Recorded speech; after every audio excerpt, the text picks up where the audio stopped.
한국과 중국의 축구 8강전이 있었던 지난 1일 전후로 카카오가 운영하는 포털 사이트 다음에서 중국을 응원하는 클릭이 90%를 넘을 정도로 압도적으로 나타나 논란이 됐었죠. 워낙 이게 이례적이라 조작 의혹도 제기됐는데 오늘 카카오 측의 발표가 있었습니다. 관련 내용 정치부 류정화 기자와 팩트체크 해보겠습니다. 자, 류 기자, 사실 다음은 우리나라 사이트인데 중국을 응원하는 게 90%가 넘었다는 게 좀 이상하게 했습니다. 그래서 카카오도 또 조사를 하고 오늘 결과를 발표한 거죠? 네, 그렇습니다. 다음을 운영하는 카카오가 오늘 자체적인 조사 결과를 내놨습니다. 두 개의 해외 IP를 통한 매크로, 즉 반복적인 대량 실행을 통한 조작이 있었다 이렇게 밝힌 건데요. 중국은 아니었고 네덜란드와 일본 IP였습니다. 카카오는 국내에서 해외 IP를 우회했을 가능성도 염두에 두고 업무 방해 혐의로 경찰 수사를 의뢰하겠다고 했습니다.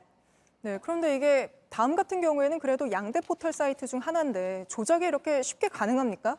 네, 그러니까 로그인, 즉 본인 확인 절차가 관건입니다. 한중정 당일 다음이 만든 응원 페이지를 보시면요. 이렇게 90% 이상이 중국을 응원했고 또 응원 클릭했고 한국은 10%가 채 안 되는 모습이었습니다. 같은 날 네이버 클릭 응원에서 이렇게 한국이 압도적이었던 것과는 대비가 되는데요. 다음은 로그인이 없이 클릭만으로 여러 번 응원이 가능한 반면에 네이버는 IP 본인 확인 절차를 거쳐야 하는 차이가 있었습니다. 다음 페이지가 상대적으로 조작이 수월할 수 있는 환경이었던 겁니다. 네, 이걸 두고 정치권에서도 좀 공방이 있었죠. 범부처 TF를 꾸리겠다고까지 했는데요. 네, 그렇습니다. 일단 여당은 이번 사건을 근거로 해서 중국과 북한 등이 총선 여론을 조작할 가능성까지 제기를 했습니다. 직접 들어보시죠.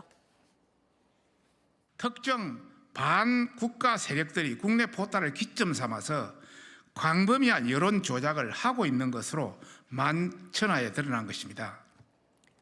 네, 반면 민주당은 정부가 관련 TF까지 꾸리기로 하자 포털 검열을 위한 근거 쌓기에 나선 것 아니냐 반박을 했습니다. 역시 들어보시죠.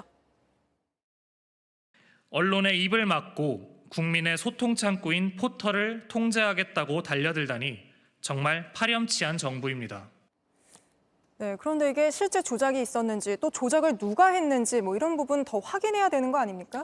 네, 일단 지금 중국이나 북한 등 특정 세력이 개입을 했는지는 아직 단정할 수가 없습니다. 또 일각에서는 중국을 응원한 클릭이 경기 도중이 아니라 경기가 끝난 다음 날 새벽에 비정상적으로 집중된 것을 근거로 해서 국내 네티즌들이 벌인 해프닝일 수 있다 이런 주장도 나오고 있습니다. 결국 이 부분은 수사로 밝혀져야 할 부분들입니다.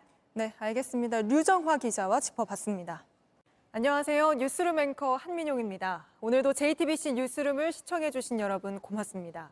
오늘 저녁에도 뉴스의 현장에서 찾아뵙겠습니다.